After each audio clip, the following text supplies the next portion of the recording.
Tengo a mi siguiente invitado ya en la sala, se trata de Pedro de la Cruz. Vamos a hablar sobre el apoyo que los pueblos y las nacionalidades han expresado a Luisa González y Diego Borja en la segunda vuelta. El día 18 de marzo, más de 6 organizaciones de pueblos y nacionalidades de base fueron hasta Quito, se reunieron ahí en el marco del encuentro de líderes y lideresas del campo y el mar, donde ratificaron su respaldo a la candidatura de Luisa González y Diego Borja de cara a las elecciones del 13 de abril. Durante este evento, los representantes indígenas, afroecuatorianos y montubios denunciaron los atropellos sufridos bajo el gobierno de Daniel Noboa, señalando un incremento de la pobreza, la violencia y la falta de oportunidades en sus comunidades. Pedro de la Cruz, nuestro invitado de hoy, ha enfatizado que el apoyo de estos sectores se dirige hacia el progresismo y hacia un modelo de país basado en la justicia social y en la equidad. Por otra parte, Nuncuy Caetat, presidenta de la Red de Mujeres Amazónicas de Morona Santiago, alertó sobre la precarización del empleo y el retroceso en el desarrollo de los sectores rurales durante este último periodo. Las organizaciones han hecho un llamado a sus bases a votar de manera firme y decidida por el binomio de Luisa González y Diego Borja, pues consideran que su propuesta responde a las necesidades de sectores históricamente excluidos. No podemos apoyar a un gobierno que ha legislado a favor de las élites económicas y los intereses extranjeros, dice el pronunciamiento. Este encuentro, que fue liderado por la Unidad Indígena y Campesina del Ecuador, contó con la participación de la Confederación de Organizaciones Afiliadas al Seguro Campesino del Ecuador, la Federación de Organizaciones Montubias, la Red de Mujeres Amazónicas de Morona Santiago, el Frente Nacional de Organizaciones Sociales Independientes, la Federación de Comunidades de Organizaciones Negras de Imbabura y de Carchi y la Coordinadora de Mujeres de la FENOCIN. Dicho eso, voy a poner en pantalla a don Pedro de la Cruz para que podamos conversar sobre esta resolución tomada el día de... No fue el día de ayer, esto fue el 18. ¿Qué tal, Pedro? Muy buen día, gracias por estar en la contra. Está con el micrófono apagado, Pedro. Gracias por la invitación. Saludos a todo el pueblo ecuatoriano y a los que nos escuchan y miran a través de este medio en el mundo entero. Saludos también, feliz año nuevo andino, que hoy día 21 de marzo es el año nuevo andino en donde nuestros ancestros recibían el fuego sagrado del Taita Inti, del sol, y repartían al pueblo en nuestros ancestros, porque antes no había fósforos, entonces tenían que recibir el fuego sagrado de nuestro Padre Sol y se repartía. Por eso es nuestro Padre, el Taita Inti. Por eso feliz año nuevo andino a todo el pueblo ecuatoriano y a todos los que escuchan. Sí, realmente nuestra organización, nosotros somos una articulación de líderes indígenas, campesinos, afros y montubios que estamos en todo el país.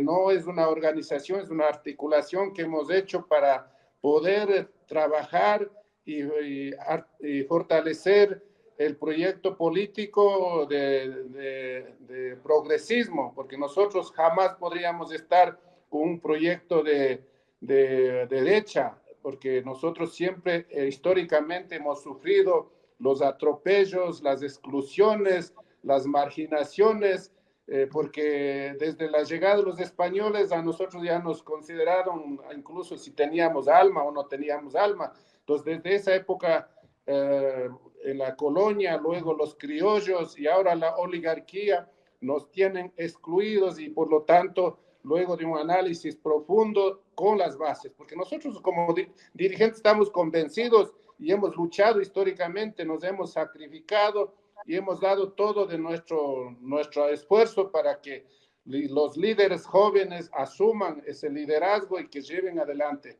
Lamentablemente algunos creo que todavía se confunden porque en nuestra época no había oportunidad de estudiar, no había oportunidades de obras de infraestructura, no había oportunidades de salud, por eso nosotros incluso todavía mantenemos la salud ancestral, la que por lo menos nos un poco palea las enfermedades que tenemos y asimismo la educación ha sido una educación media de exclusión, no no empatar con nuestra cosmovisión indígena.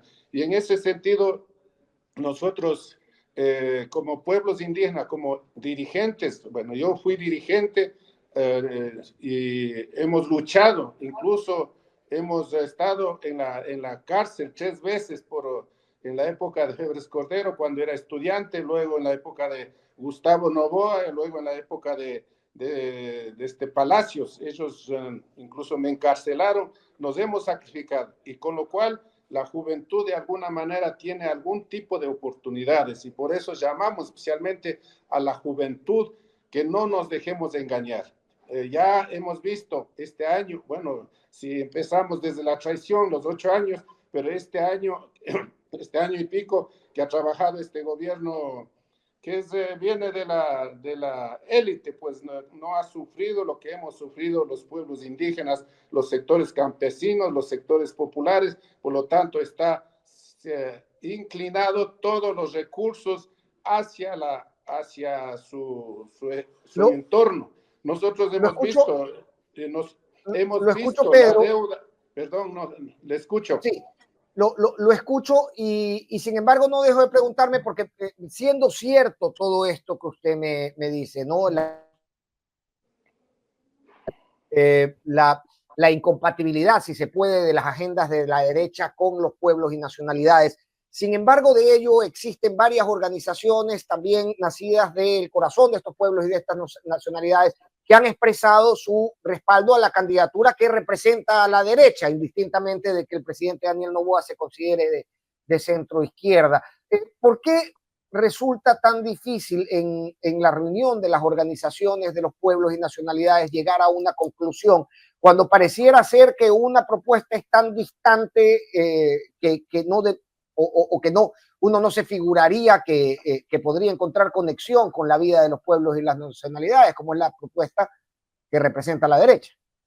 Bueno, creo que algunos, especialmente en este momento, el presidente del movimiento indígena de Chimborazo y creo que de la Confeñey han dicho que van a apoyar a la oligarquía, al menos para mi criterio, a los verdugos que nos han explotado históricamente, pero yo creo que hay otro tipo de juegos, ¿no? Intereses más que todo particulares, porque nosotros hemos dicho que hay que priorizar primero el interés colectivo. Nadie puede negar que tiene sus intereses personales, pero primero hay que priorizar el interés colectivo y luego el interés personal. Pero lamentablemente algunos que incluso con la educación que han recibido y están tratando de priorizar el interés personal. Eso jamás en nuestro movimiento debe ser apoyado, pues, y por lo tanto las bases han tenido que expresarse. Ahora mismo hemos escuchado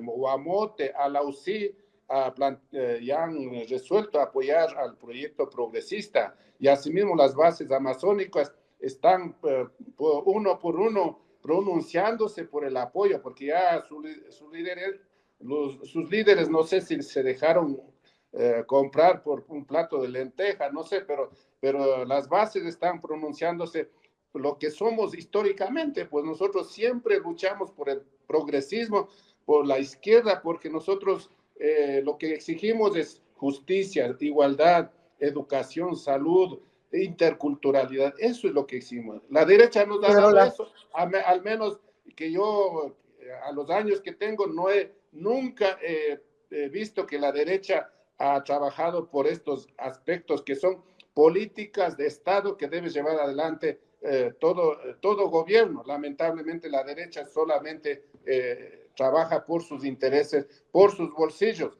Mientras son ricos, quieren ser más ricos. Por lo tanto, ahora mismo estamos viendo que en estos 8 años se han endeudado 56.000 millones de dólares.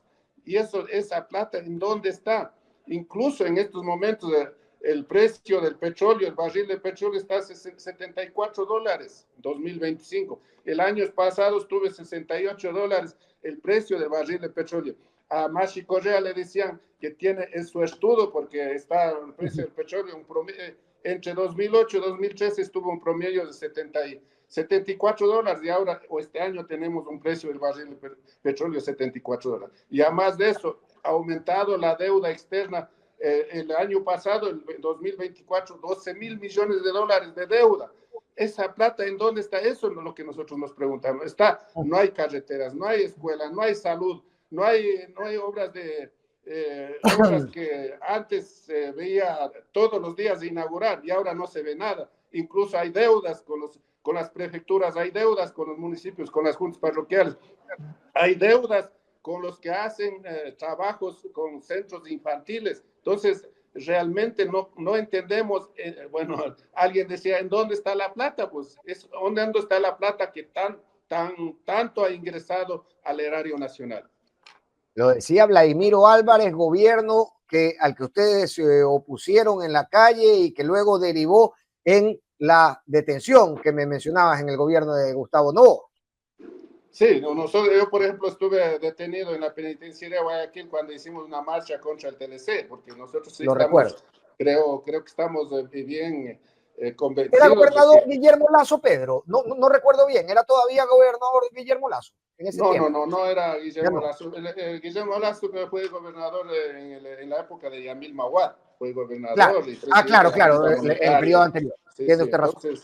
Entonces, en ese sentido, nosotros sí decimos, especialmente a la juventud, no nos dejemos marear. Este gobierno, por la desesperación, está entrando a las comunidades indígenas. Incluso ayer nomás escuchaba en Cotopaxi o Chimborazo, les obligaba para que salga a recibir al presidente de la República, porque incluso con multas de agua. Y ahora está entregando dádivas hacia las comunidades. Eso, bueno, hay que recibir porque es plata nuestra, es plata del Estado. Multas de no agua. dejarse comprarse la conciencia. Nosotros, como pueblos indígenas, pueblos originarios, siempre hemos luchado y seguiremos luchando por defender nuestra identidad. Además de la identidad también, pero vivir con dignidad, salud, educación. ¿Y por qué cuando hubo los 10 años de la Revolución Ciudadana, podían entrar a ser militares, podían entrar a ser oficiales de policía, podían a ser diplomáticos? O sea, ¿cuándo antes se escuchaba que indígenas puedan ser diplomáticos? ¿Cuándo antes se escuchaba que podían entrar a las oficiales de ejército, oficiales de policía? Nunca se escuchaba, pero en la época, los 10 años, teníamos esas posibilidades. Claro, hay mucho por hacer. Hay algunas diferencias, por ejemplo, nosotros Pedro, hay algo entre minería y agua. Permítame, Pedro, interrumpirlo. Permítame, justamente el tema agua quería consultarlo. Usted acaba de lanzar sobre la mesa un concepto que yo no había escuchado nunca. Usted me habla de multas de agua, es decir, existen liderazgos que condicionan el agua a las comunidades según vayan a recibir al presidente de la República cuando visite esos lugares. En algunos sectores. Las multas de agua. En algunos sectores escuchábamos que multa para que salga a recibir al presidente. Bueno, usted sabe, la Constitución nos garantiza el sistema de manejo comunitario. Muchas comunidades manejamos nosotros el agua potable, el agua de riego. Por ejemplo, yo vivo en una comuna. La comuna maneja el agua potable, cobra por el mantenimiento del sistema de agua potable y eso va para mantener. Pero también cuando hay reuniones, de repente, cuando no quieren hacer caso, se hace la multa para poder hacer cumplir, porque en nuestra comunidad todos tenemos que cumplir un objetivo colectivo, pero no para ir a recibir a un presidente. Pues eso no es, eso ya están tergiversando lo que nosotros tenemos como concepto para trabajo comunitario. Si no quieren salir para trabajo comunitario, hay esa potestad de multar por el agua para el trabajo comunitario, no para ir a recibir al menos en nuestro criterio, para ir a recibir a un enemigo del pueblo indígena, ¿no? Se hace lógico. Pedro, ¿en qué se diferencia esta declaración que hacen estas agrupaciones junto a la que usted preside de la del llamado que había hecho Leonidas Issa hace unos días. Son agrupaciones diferentes, no pertenecen a la CONAIE. ¿Cómo se establecen estos apoyos de manera diferenciada y por qué?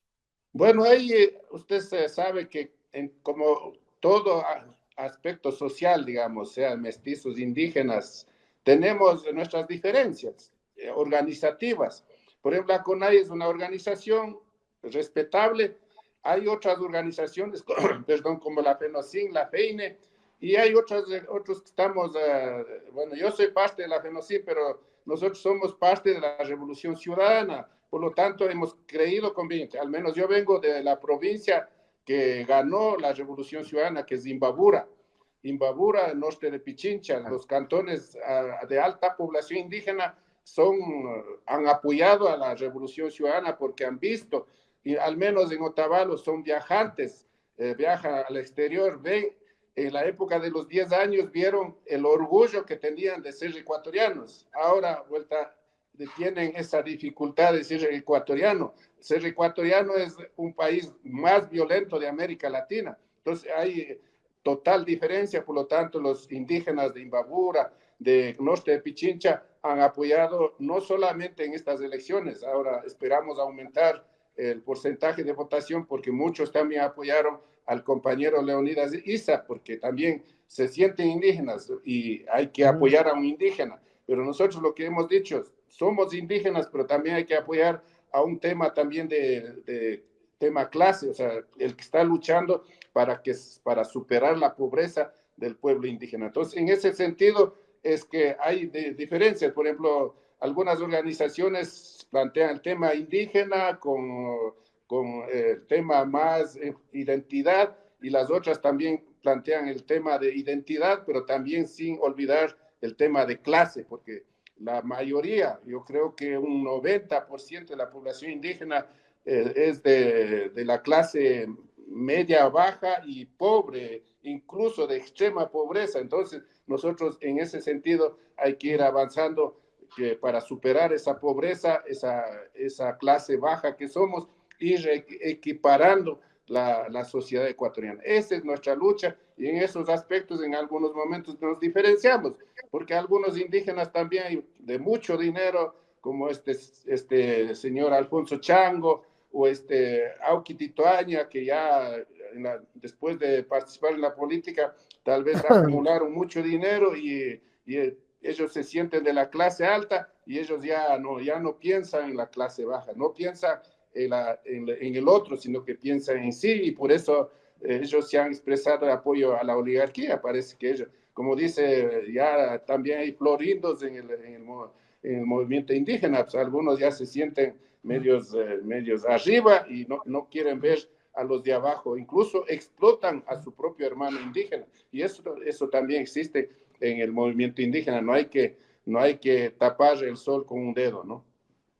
Ahora, pero este apoyo, primero, ¿está condicionado a algún tipo de pliego de solicitudes al binomio de Luisa González y Diego Borja, como sí lo hacía la CONAIE y lo han hecho algunas otras organizaciones, por un lado? Y por otro, usted mencionaba a Auqui, mencionaba a Luis Alfonso Chango, no la mencionaba, pero Lourdes Tibán también es parte de este grupo de compañeros indígenas que apoyan la candidatura de Daniel Noboa. ¿Qué tanto efecto, qué tanto arrastre tienen estas militancias, digamos, dispuestas para Daniel Noboa? ¿Qué tanto está partido el segmento del voto indígena hoy por hoy? Y nuevamente la pregunta, ¿este apoyo que ustedes han manifestado tiene algún tipo de condiciones? No, de ninguna manera. Nosotros lo que esperamos es que se cumpla con el plan de gobierno que ha planteado la compañera Luisa González y Diego Borja, ¿no? Ese es un proyecto político progresista y ese proyecto político progresista es hacia los pobres y hacia el pueblo, ¿no? O sea, mejorar la calidad de educación, poner mayor presupuesto para la educación, para la salud, para obras de infraestructura, los caminos vecinales, ¿no? Incluso ahora está debiendo este gobierno a las prefecturas, porque es responsabilidad de las prefecturas hacer los caminos vecinales, pero como incluso los canales de riego, pero como no da el gobierno dinero a las prefecturas, incluso están con este invierno, más aún, los caminos vecinales están intransitables. Todo eso, nosotros creemos que en el proyecto político está enfocado a atender a todos los sectores, especialmente al sector más olvidado en la historia de la República, ¿no? Los montubios, los afroecuatorianos, los indígenas que vivimos en el campo, y muchos indígenas han migrado a las grandes ciudades. Sabemos que en Guayaquil viven alrededor de 400,000 indígenas en pequeños comercios, pero con la inseguridad, con las vacunas, realmente están espantados los compañeros. Entonces, en ese sentido, queremos que se enfrente a eso, la inseguridad, que se enfrente el desempleo, que haya inversión social,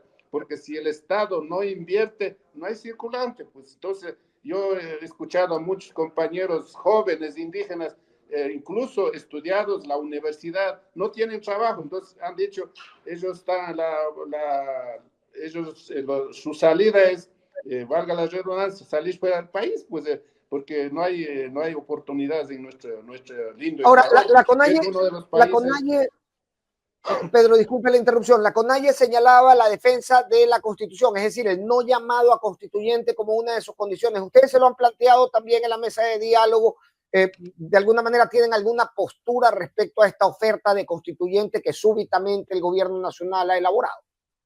Bueno, nosotros lo que nos preocupa es que perdamos los derechos que hemos ganado, ¿no? O sea, nosotros a punta de lucha, a punta incluso de muchos mártires indígenas que dieron la vida en la lucha, se ha podido conseguir muchos avances en los aspectos jurídicos, digamos, en la Constitución de la República.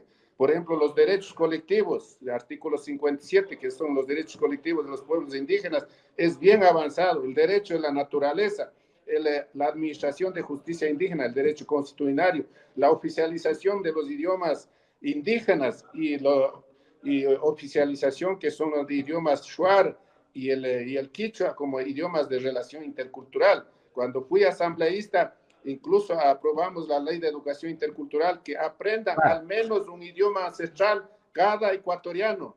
¿Por qué no podemos copiar a Uruguay, digamos a Paraguay, donde saben 2 idiomas? Todo el ciudadano paraguayo sabe el guaraní y el castellano. Y aquí, incluso en muchos casos, renegamos nuestro propio idioma. Incluso los jóvenes indígenas cada vez van hablando menos nuestro propio idioma, y el idioma es la identidad que tenemos los ecuatorianos, la raíz que tenemos los ecuatorianos, y en ese sentido queremos ir fortaleciendo. Entonces, es por el plan de gobierno que ha planteado el binomio Luisa González-Diego Borja, que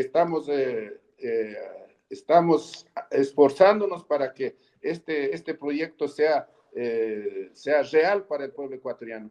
Y ahí nosotros, bueno, al menos nosotros no tenemos, o sea, lo que queremos es también el tema del agua, sí, nos preocupa la minería ahora mismo en este gobierno. O sea, siempre nosotros hemos sido muy amigos con la Pachamama, tenemos mucha relación con la Madre Tierra, por lo tanto, cada que hay efecto contra la Madre Tierra, nos duele muchísimo. Ahora mismo nos duele muchísimo el derrame de petróleo en la en la provincia de Esmeraldas. Entonces, eso realmente tiene que haber un cuidado más minucioso, meticuloso de la madre tierra, ¿no? O sea, claro, nosotros siempre decimos, en donde hay agua, no debe haber minería.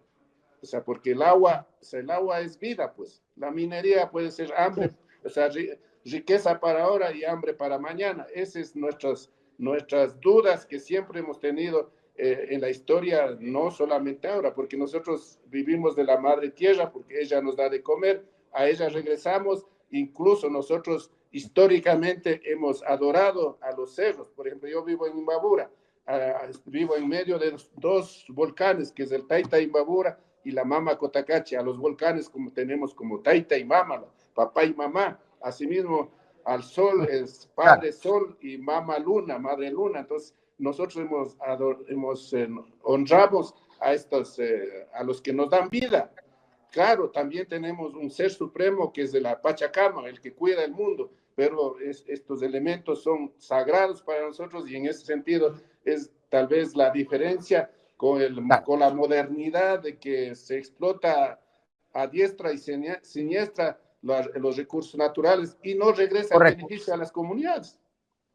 Correcto, Pedro.